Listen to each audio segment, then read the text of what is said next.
Hello everyone, so today we are working on learning target 3, which is polarity of the whole molecule.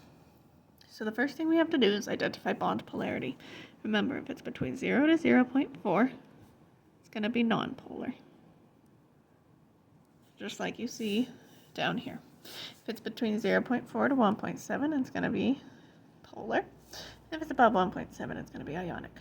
We're going to review how to draw those polarity symbols and the dipole arrow as well. Then you're going to identify whether it's symmetrical or asymmetrical.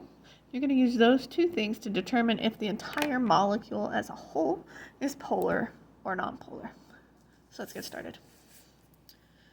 You're going to read through this. Just like how an individual covalent bond can be polar or nonpolar, molecules in their entirety can also be polar or nonpolar.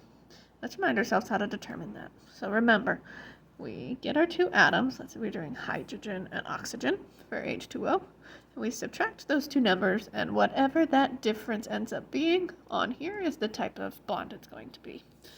So let's practice that quick. So, oh, look at that, we have a hydrogen and oxygen. So hydrogen is 2.2, and oxygen is 3.44. So we have 2.20 and 3.44. We're going to subtract those. So clear, we got 3.44 minus 2.20, 1.24. So that is a very polar bond. So since we know this bond is polar, we're going to label the more electronegative one, which is in this case oxygen, with our partial negative charge. We're going to label the less electronegative one with our partial positive charge, in this case hydrogen. Then we're going to draw an arrow pointing to the atom that's going to have the electrons more. Don't forget the little plus sign on the back end as well. Okay, I'll do one more with you. So we know hydrogen is 2.20. Carbon is going to be 2.55. This time when we subtract them, that difference is 0.35, so this one's going to be nonpolar. And since it is a nonpolar bond, we do not have to do these same arrows. Okay, so you'll do the rest of that.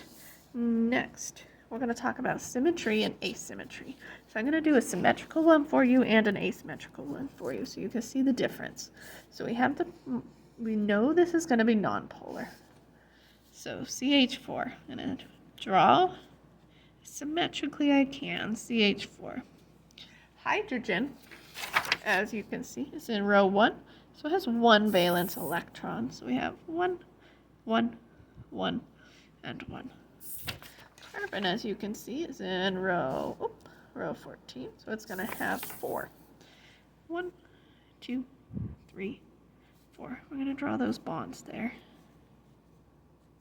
Do you see how it's the same on both sides? And if we split this in half, it would be about equal. Let me get a bond kit to show you what I mean.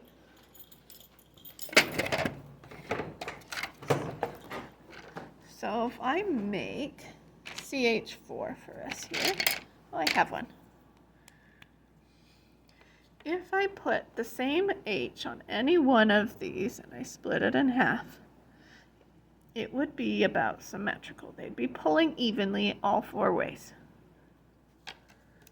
So when each bond in a molecule is nonpolar and there are no lone pairs of electrons on the center atom, the molecule is symmetrical.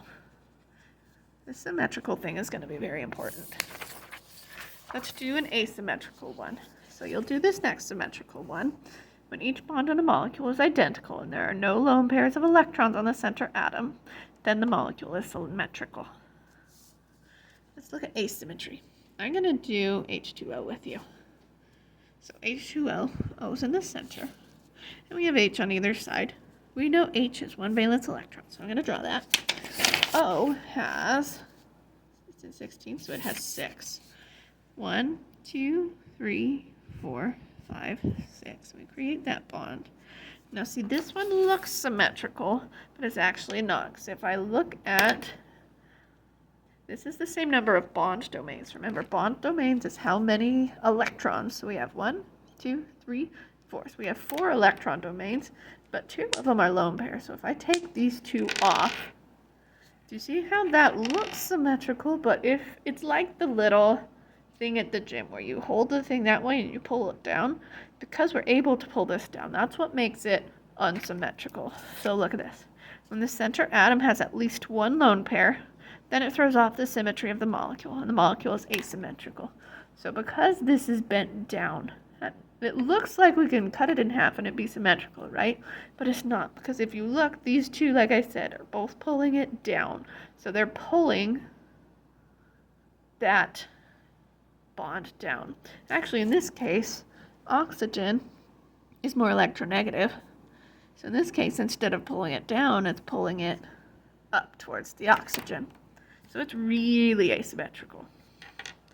Okay, I'm going to do one more asymmetrical one. Actually, nope. Let's look at this next page. Make sure you read this. Please, please, please, please, please, please, please, please, please, please times 1,000,000. Read this. This is super duper duper important. This is a whole learning target. So this page right here is going to be super important. So make sure to read that. Check your work with this key when you're done. One thing I want to point out. Snap. Symmetrical molecules are nonpolar. Asymmetrical molecules are polar. So as you can see, our 2 symmetrical molecules that you drew are both going to be nonpolar. And all of our asymmetrical ones are going to be polar. So make sure you read those symmetry rules in this page. This page is going to be super important. And I'm going to do a practice one with you. So there's many practice ones, so I'm just going to do one with you. I'm going to do NH3. So N goes in the center. We have our 3 H's. Each H is 1 valence electron, as we know. And N is in column 15, so it has 5. So we have 1, 2, 3, 4, 5. And we draw our Lewis structure. Awesome. Determine bond polarity. So N is 3.04, H is 2.2. So we have 3.04 minus 2.20. That's going to give us, let's see, 3.04 minus 2.20, 0.94, which is very polar. And if we look again, nitrogen was on my higher end, so nitrogen is going to be partially negative. All my hydrogens are going to be partially positive. This is why the dipole arrow helps so much, because it's going to show us where those electrons are being pulled.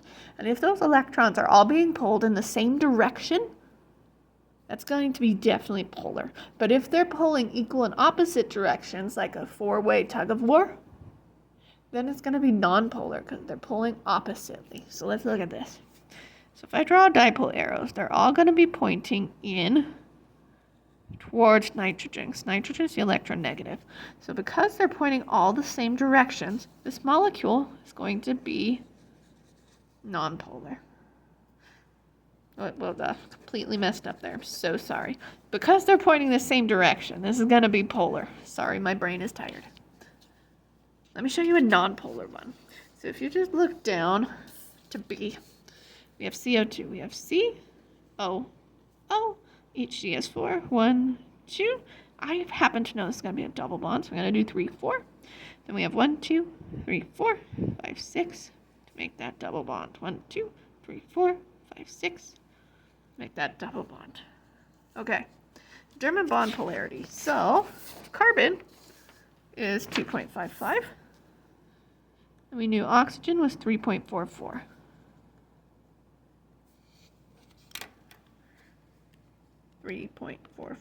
Minus 2.55, 0.89. So we know this is polar. We know oxygen's the more polar one, so I'm going to do negative, negative, positive, because that had the higher electronegativity right there. And then if we draw our arrows towards the more electronegative guy, we see that they're pulling equal and opposite directions. Do you see that? This is a very symmetrical molecule because they're pulling equal and opposite. It's going to look like this.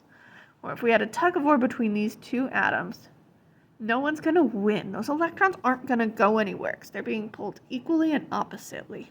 So that makes this nonpolar. Now do you see the difference here? This one, very symmetrical.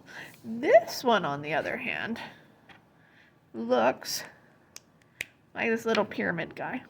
So he's very, very asymmetrical. Not only that, but if they were pulling outwards, it would still be polar because there's this slight downward pull. So, your job today is to finish this molecule polarity puzzle and turn it into the box when you're done. Make sure you read absolutely everything. Molecule polarity is a big part of your test. If you don't understand it, I have extra videos on Canvas to help you. And if that doesn't help, be sure to come talk to me Friday, Monday, or Tuesday, even if you're A day, and we'll help you understand this. On Friday, if you're A day, we're going to be reviewing and talking about what your test is going to look like. And B day, I have that video for you. You're going to be doing that on Thursday and have a video going over that as well.